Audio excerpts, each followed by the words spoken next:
Olá, você está no canal Amador, vamos aqui falar de mais uma leitura feita. Se trata do livro, O Cabeça do Santo, da Socorro Scioli. A gente leu esse livro aqui do grupo Lendo Literatura Brasileira, Agora foi o nosso livro de março. Livro espetacular. E do que se trata essa história? A gente vai ver aqui o meu personagem principal, Samuel. Pode-se dizer que esse livro já começa em média res, Ele está andando em sentido ali a cidade de Candeia, ali no interior, e eu acho que é no Ceará, se eu não me engano, tá? E ele tem um foco, ele carrega no bolso um papelzinho com um endereço específico. Logo se descobre depois do porquê ele está indo lá, por que está indo, quem mandou ele ir, né? Ele chega a essa cidade, observa.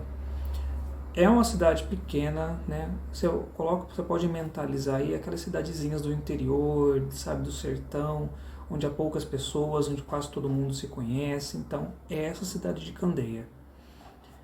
Ele chega a essa cidade, observa, só que acontece, ele encontra o endereço, né? Ele encontra o endereço, só que quem atende ele é a Dona Niceia. Dona Niceia não é ninguém mais, ninguém menos que a avó dele. Só que a Dona Niceia ela acaba sendo não muito convidativa, né? Ela acaba falando para ele ir embora, que não é que ele não vai entrar, porque ele chega com muita expectativa. Pô, a minha avó, Então vou ser bem recebido, mas pelo contrário. Ele vai embora, e nisso que ele vai embora, cai uma chuva torrencial ali, tá para chegar essa chuva torrencial, se eu não me engano. Ele é atacado por cachorros, Os cachorros mordem a perna dele fica bem ali, ele fica bem ferido, Fica feia a perna e ele vai para dentro do primeiro local que ele vê. Passa-se esse tempo, ele dorme. Quando ele acorda, ele percebe que ele está justamente dentro de uma cabeça de um santo imensa. Ele dormiu dentro dessa cabeça, que ele achava que poderia ser muito bem uma caverna, E uma grande coisa acontece, um grande fato acontece na vida de Samuel quando ele passa a dormir dentro dessa cabeça. Ele começa a ouvir as rezas, ele começa a ouvir aos pedidos de mulheres que vão até essa cabeça desse santo para rezar. E ele fica estupefato com o que ele tá ouvindo, E em determinado momento ele conhece Francisco, um garotinho que ele vai até ali fazer algumas coisinhas ali que não é da idade dele. Ele conhece Francisco e ele acaba meio que um clima amistoso pegando amizade com esse Francisco, Fato vai, fato vem, eles desenvolvem ali uma amizade entre os dois, E o próprio Samuel comenta com Francisco dessas vozes que ele ouve, desses cantos, dessas rezas que ele ouve na cabeça dele, coisa que o Francisco também não ouvia. Aí é pensado um plano onde eles pudessem usar essas vozes, digamos assim, os segredos que há por detrás dessas rezas para poder lucrar em cima disso.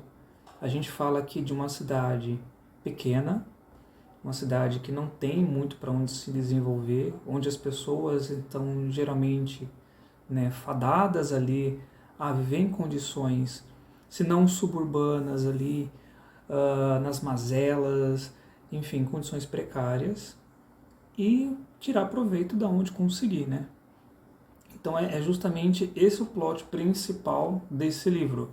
O que você vai ver em seguida vai ser o desenrolar desse plano de Francisco com Samuel, em como eles vão ali desenvolver isso paralelamente ao foco principal do que Samuel está ali em Candeia. Ele vai para um motivo, então por mais que ele esteja ali ouvindo vozes das pessoas ali dentro daquela cabeça, as rezas daquelas mulheres, o foco principal dele não é deixado de lado em nenhum momento. Bom, vamos aqui agora falar do pouquinho dos pontos ali que eu destaco dentro desse livro. Eu peguei aqui meu caderno de anotações para comentar com você que esse livro é muito bom. Já está com vontade de reler. Como eu falei, a estrutura do texto em si é um texto gostoso de se ler, você não vai ter dificuldade nenhuma. São capítulos curtos, inclusive todos os capítulos se começam com palavras com a letra C, o que é uma coisa bem peculiar e interessante de se prestar atenção. Outro ponto para se prestar atenção, o quanto esse texto carrega de realismo mágico, né? Visto que a autora ela foi uma das escritoras a participar de uma oficina com quem? Com Gabriel Garcia Marques, né? Um dos grandes nomes, se não o grande nome, aí expoente do realismo mágico ali na década de 70/60, enfim. E depois que você vê essa informação, você já une uma coisa a outra, porque o texto é carregado desse realismo mágico, né?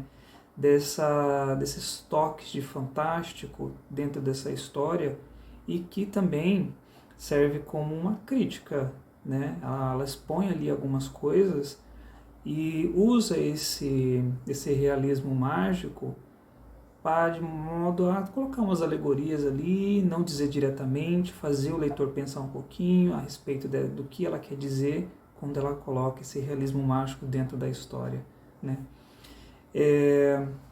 Outro ponto interessante é a questão das crenças, né? Uma coisa que liga ao realismo mágico são as crenças, superstições, religião. E religião aqui dentro desse texto também é muito preponderante, é um dos temas principais, né? Candeia lembra muito aquelas cidadezinhas, por exemplo, em que se baseiam muito a sua atividade econômica voltados para a religião.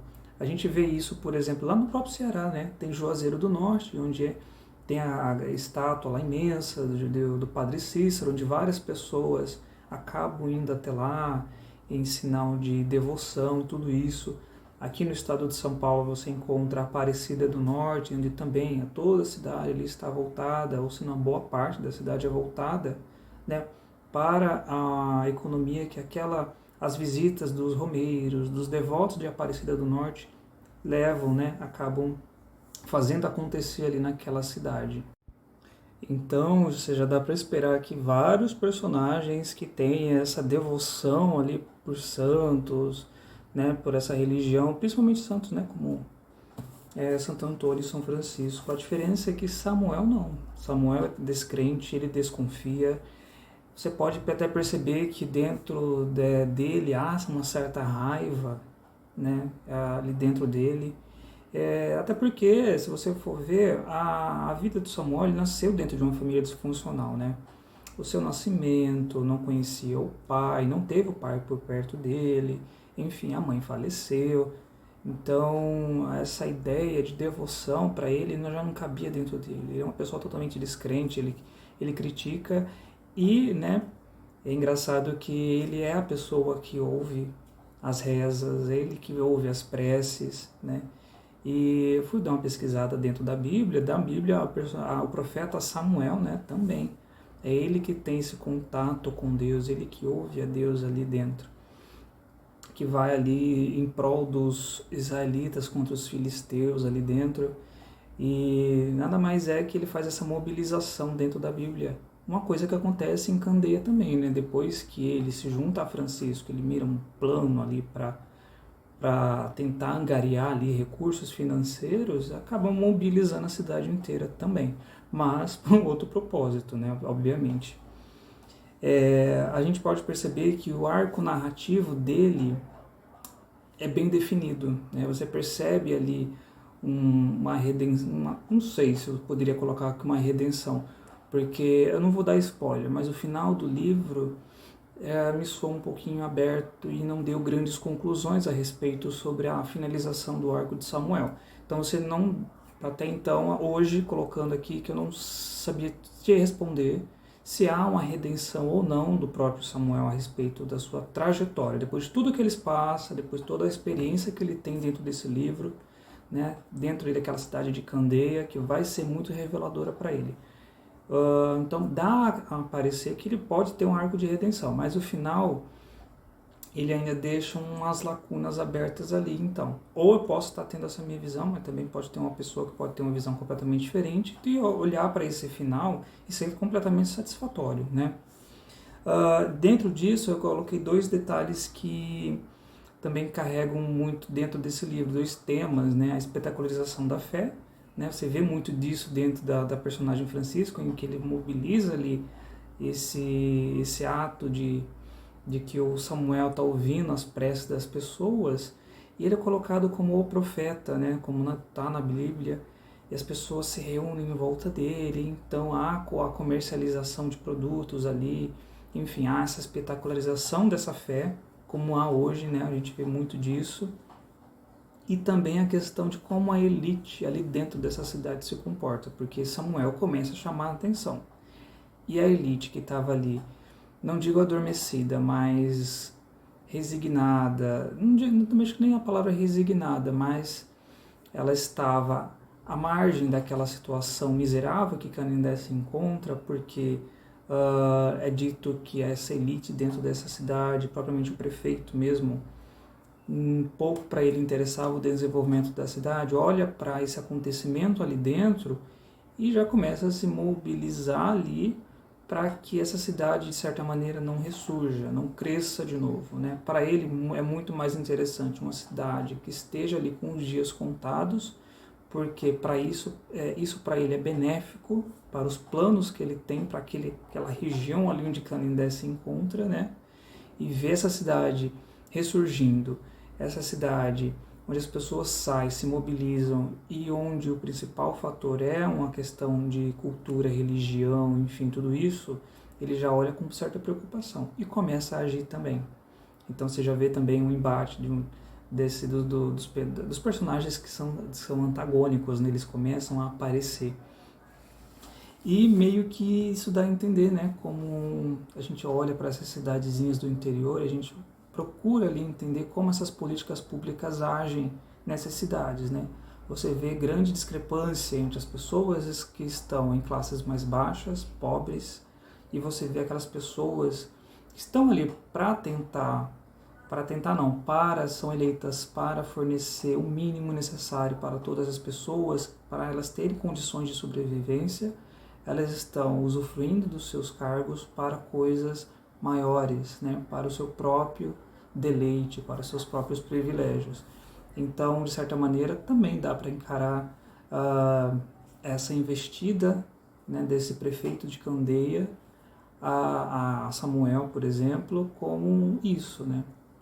Bom, é um livro que como eu falei, é gostoso de se ler, é uma leitura rápida, você vai se deleitar. Eu mesmo já quero ler outras coisas da autora.